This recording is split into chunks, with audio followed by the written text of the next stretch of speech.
Hi, I'm Nara from Stockhead, and we're here at the Market Insights event in Noosa, Queensland.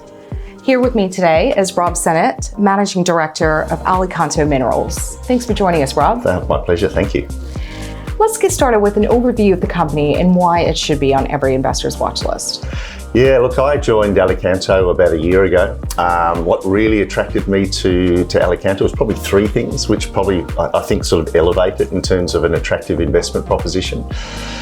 Look, number one, which you can't go past, is just the assets themselves. I mean, these are two of Sweden's, world famous mines. They operated in Falun's case for over 1,000 years. I mean, Falun is a copper gold mine. It produced 28 million tonnes at 4% copper, which in today's parlance is amazing.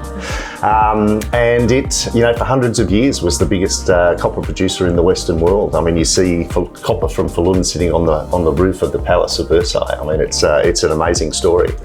And then Sala, which is our other operation, well, I shouldn't say operation, our other project, was for, again, hundreds of years, Europe's largest and highest grade silver producer. It produced 200 million ounces at an average grade of 1,244 grams a tonne, which again, in today's parlance is just incredible. And then we have a wonderful team sort of driving the exploration program, not only here in Australia, where we have a team that is well practiced in terms of finding new mines around old mines, which everyone tells you is the place to find mines. The team that has taken Bellevue to where it is today is the team that's behind the scenes driving what we're doing at Alicanto. And then on the ground, our chief geologist is a guy called Erik Lundström, who was the ex-chief geologist of Boliden, and he's got numerous discoveries to his credit along in the area that we're exploring. And he, as I say, he's walked that ground for 30 years. So there's nobody better in this world, and I'm not overstating it when I say that, to be driving the drill bit for us. And then Sweden itself is a really interesting place. As I say to a lot of people, right time, right place in Sweden at the current time. It's a tier 1 jurisdiction according to the Fraser Institute. It's one of the biggest mining economies in Europe, and things are changing in Europe. And when I spend times with the politicians up there, it's a really interesting time to be in Sweden, and I think things are really happening. They're very pragmatic. You hear a lot of green things about Scandinavia, but in Sweden they're very pragmatic about the place of mining in the green transition, if you like. And as I say, from my perspective, it's just right time, right place. So for those three reasons, right assets, great team, and we're operating in a great jurisdiction. How do you find operating in Sweden? Yeah, it's as I touched on before. It's you put it into context of where Europe is at the moment. So Europe uses 25% of the world's commodities. It produces 3 or 4%. So there's a natural vulnerability there in the current environment.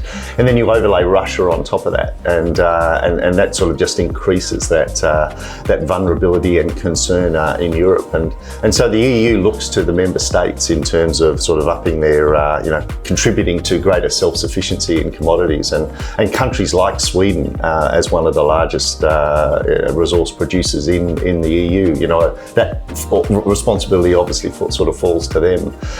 So there's that real pressure to actually sort of open up and get new things going. So as I mentioned before, it really feels like right time, right place in Sweden.